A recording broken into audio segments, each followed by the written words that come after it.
All right, well, welcome to another expert interview. As always, please go below this video and subscribe, like, comment, reach out to today's guest, ask me questions, whatever. Just make sure you're connecting with us. There are 7 expert interviews on the calendar, so a lot more content coming your way. And as always, let's jump straight into it.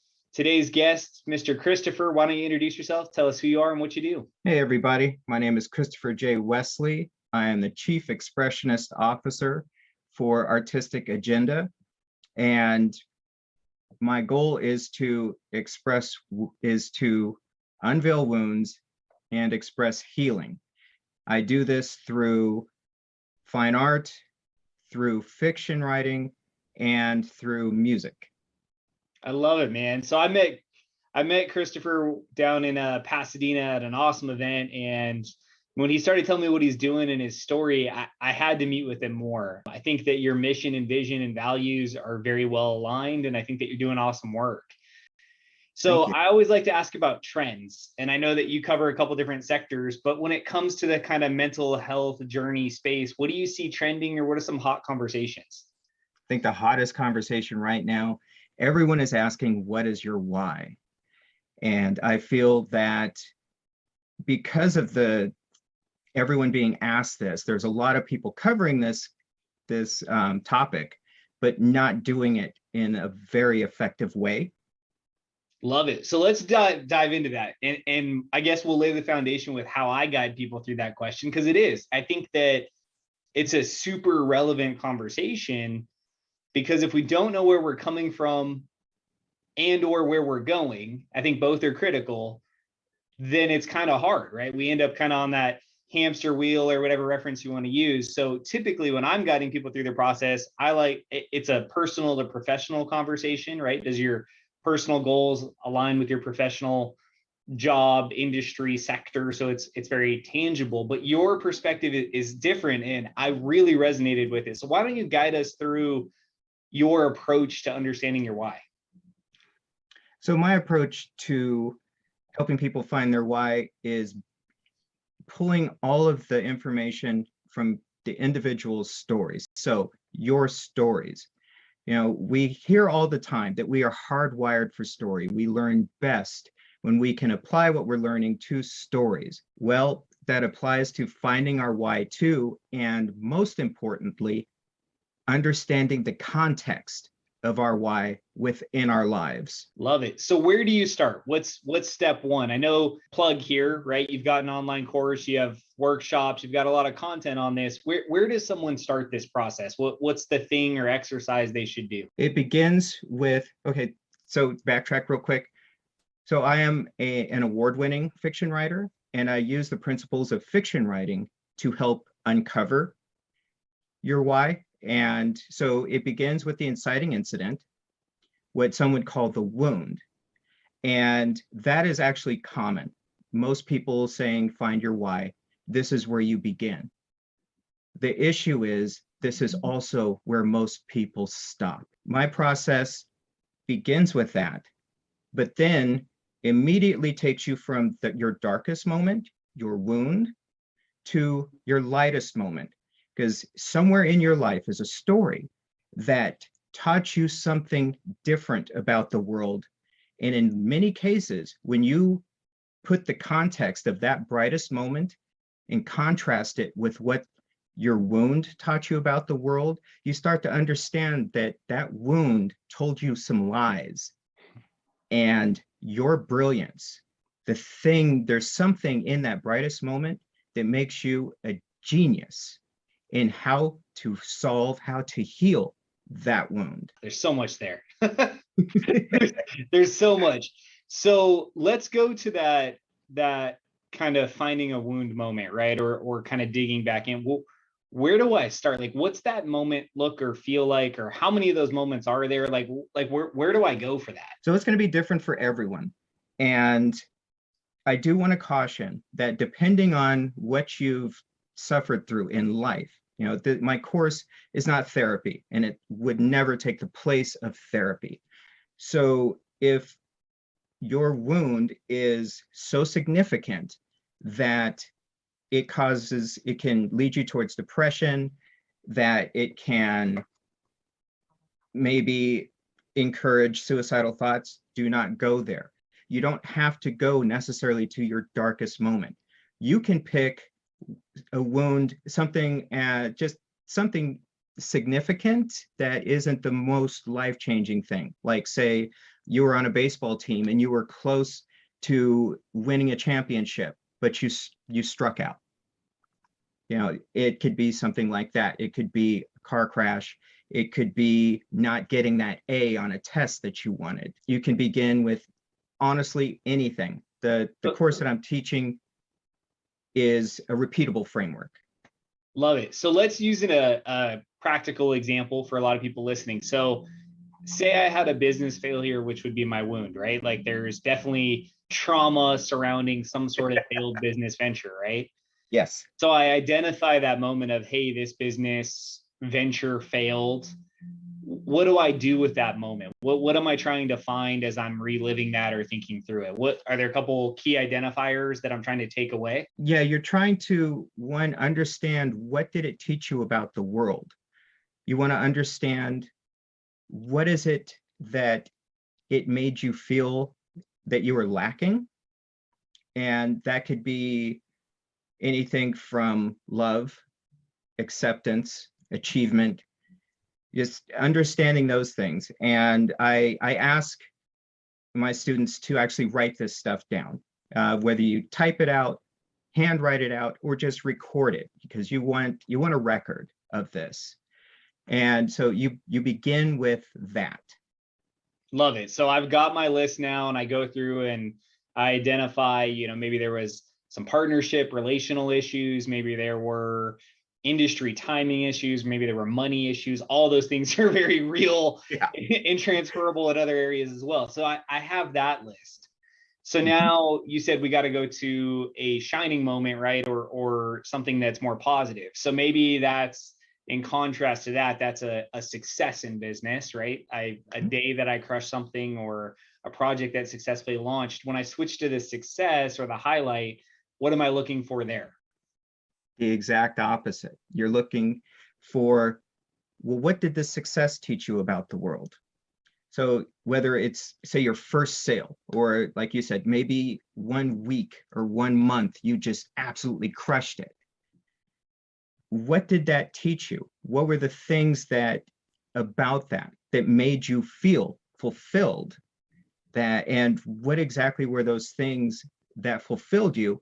And how do those contrast to that wound?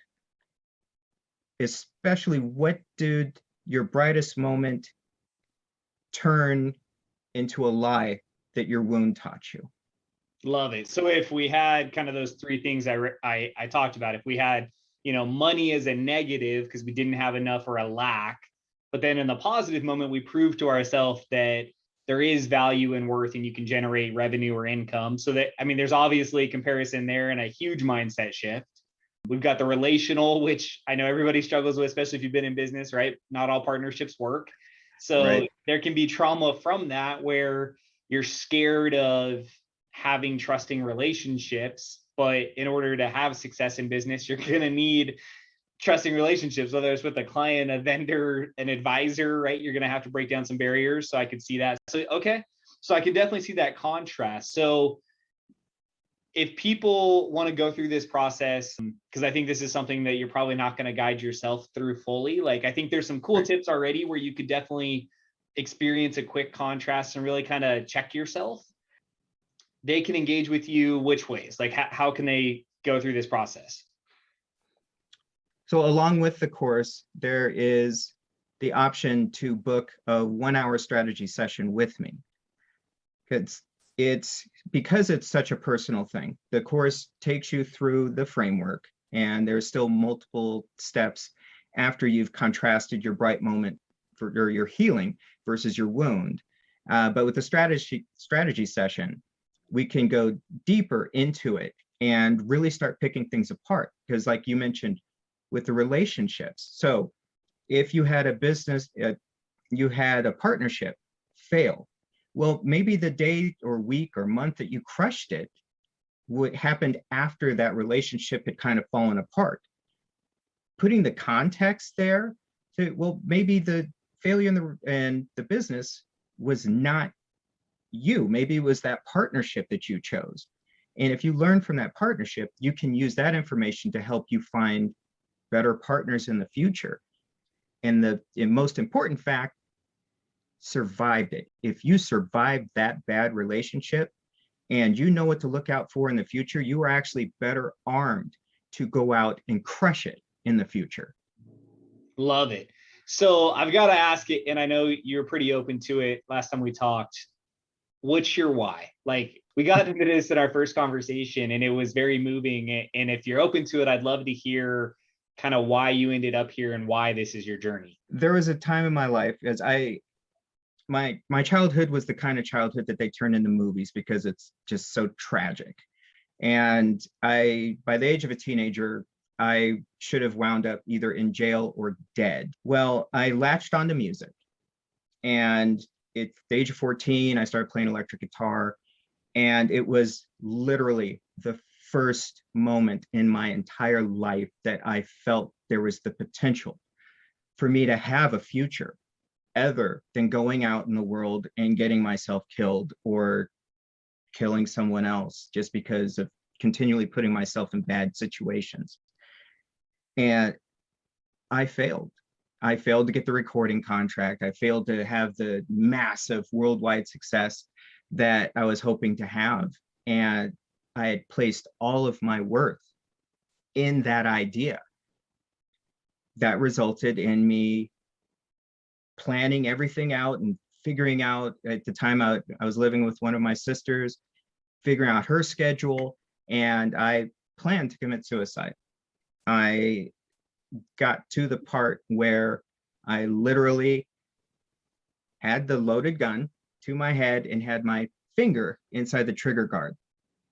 I'm a big believer in gun safety and understand that you never put your finger inside the trigger guard until you are prepared to pull it. It was at that moment where I was able to remove the emotion from everything I was feeling, apply logic that maybe I can figure something else out. And I literally talked myself down from suicide that day, but I made myself a deal. I was going to try something different. I went to school and was so desperate that even though I was working 40 hours a week, I went to school full time. And my deal with myself was, if I can't hack it, no one knows that I was about to kill myself. I can do it anytime. Having been through that, surviving it, I made it through school. I finished a 4-year degree in a technical school in exactly 3 years, working 40 to 50 hours a week the entire time. Having been through that level of desperation, I don't want to see that in the world.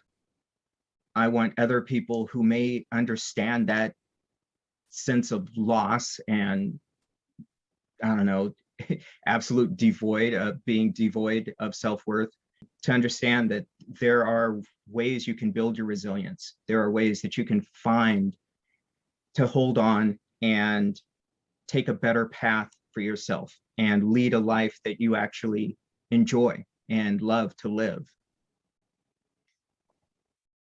Just give that a moment. I thank you for sharing, right, as I did in our first meeting, because I think that so often in a social driven world, right, we put on these facades of success and facades of happiness. And yes, it's great. I like to see and feel that too. I want to celebrate your successes with you and I want to share it, right? Because we want to share the highlights. But I think if we really pull back the curtains on everybody's story, every single person, there is a moment or moments that look and feel just like that. Yeah. And it's interesting. I was talking to some clients at a nonprofit in town that helps homeless youth kind of get back on their feet. And they're in that moment, right, where the world is happening to them. They have lost their value in some degree, some way. Their worth doesn't exist. They don't know how to dream. And I like to have that conversation with them. Like, yeah, you may see me as successful, or you may see someone else as successful, but you actually don't know their journey. And their journey probably looks and feels a lot like yours. They're just on the other side of it, right? They have Right. tools that you don't have. They had mentorship or guidance or a door open that maybe you haven't had open yet. So I love that you share that, because I think that everybody needs to understand, right? Like, you're here and you've been through the darkest day that you thought you couldn't get through, yet today you woke up. So obviously there's a way through. And I love that you went through that experience and now have tried to create this solution and make your mission, vision, and values align with that. Like, I just love this story, man. I love what you're doing. It's very Thank you. motivational. It's inspiring. It's needed. It's a part of everybody's life that we have to talk about, right? Yeah, So, especially these days where everyone else's highlight reel is literally just a log into your phone away. well, and I was gonna say it's so relevant in the pandemic era, right? Like, Yeah, however you want to believe about today, one thing is true is it has made people reconsider what's valuable, right? So we're yeah, seeing people shift out of careers into other careers, people sell businesses and go into careers, people start businesses. Everybody's making some sort of move because they have reconsidered what is valuable to them. Is it time? Is it family? Is it vacation? Is it travel? Is it their self-worth? Are they getting that from the company they're at? Because there are a lot of options out there right now, yeah, and the options are only getting more, right? There's more right. things you can do. So I think that people are in that moment. However, it's interesting when you either are forced out of a position, right? You fail at something. I was talking to someone who was, a successful athlete, and, Mhm. that guided them through college. And then all of a sudden that journey and story was over, right? And this Yeah, athletic ability stopped, right? And now they're in the business world chasing careers. And it's like, well, wait a second, that competitiveness is there, but doors aren't just opening. I have to retool. I have to reevaluate my worth. So yeah, I do. Yeah, I love it. I love it. that's Absolutely love it. yeah, and honestly, that's part of the reason I needed this framework to be repeatable. Because, like as you just mentioned, we have to well, most of us at some point have to reevaluate what our why is. As we talked before, it could be the birth of a child. It could be suddenly being a successful athlete, now graduated from college, but not going to the pros. It could be anything where we need to take a look again at that wound, at that success, and contrast them and really start asking ourselves some of the important questions of what exactly is it that you can contribute to the world. And that's part of the program. It comes along a bit after you kind of contrasted those two things. And I think that's one of the most important things is when you reframe it, how are what do you want to do with this knowledge that you have? Because regardless of what you went through, there's something in it that has made you an expert on how to get past I love that, man. Well, I mean, there's a reason why these are called expert interviews, right? And it it. makes some people uncomfortable. And we talked about that, right? Yes, yeah, Because I purposely titled it an expert interview because I firmly believe everybody has a story worth sharing.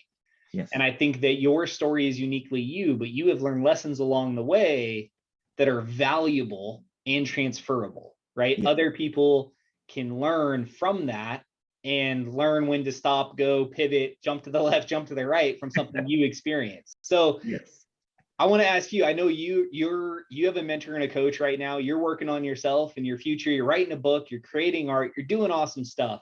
I always like to question, like, what's something you wish you'd done sooner, or what's even something you're working on now that you want other people to maybe learn?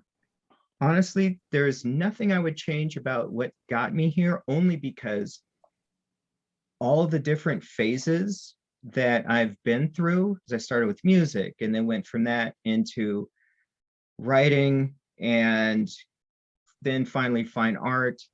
Well, I've applied my why to all of those things and brought all of them together into fiction that includes music artists and fine artists, and I create fine art that's in character. I create music that's in character. I've blended all three into this larger story world, kind of like an artistic version of the Marvel universe or the Star Wars universe.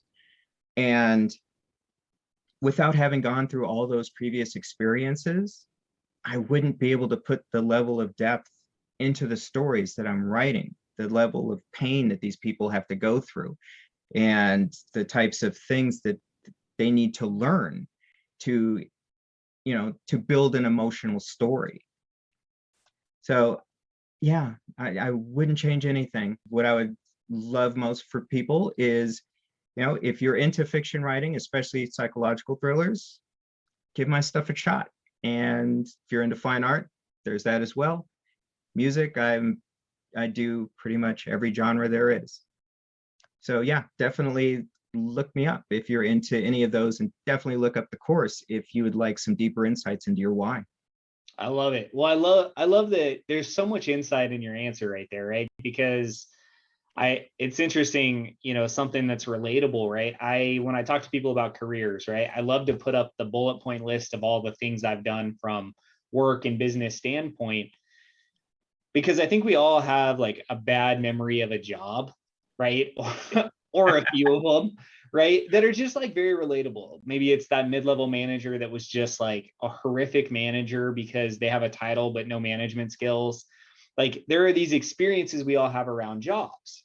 And again, when we see someone has the appearance of success, we think they figured it out. They're crushing it. It's like, yeah, but they have been through 20 different things to get here, or a length of time, or lessons.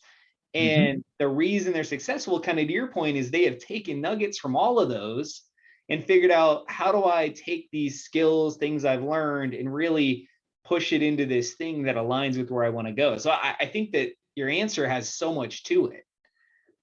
Thank you. So let's talk about reading. Is there a book recommendation you have for just a book you've read recently that resonated with you, had some great takeaways? Well, this is actually going to apply to writers mostly. It's story engineering. I would say for the business crowd, Think and Grow Rich. With a caveat though, I didn't just read the book. A friend and I, we made a pact, and we gave ourselves a deadline. We gave ourselves 2 weeks to read the book. And following reading the book, we immediately went into the workbook. So on Amazon.com, there's a Think and Grow Rich workbook, and we went through the workbook together.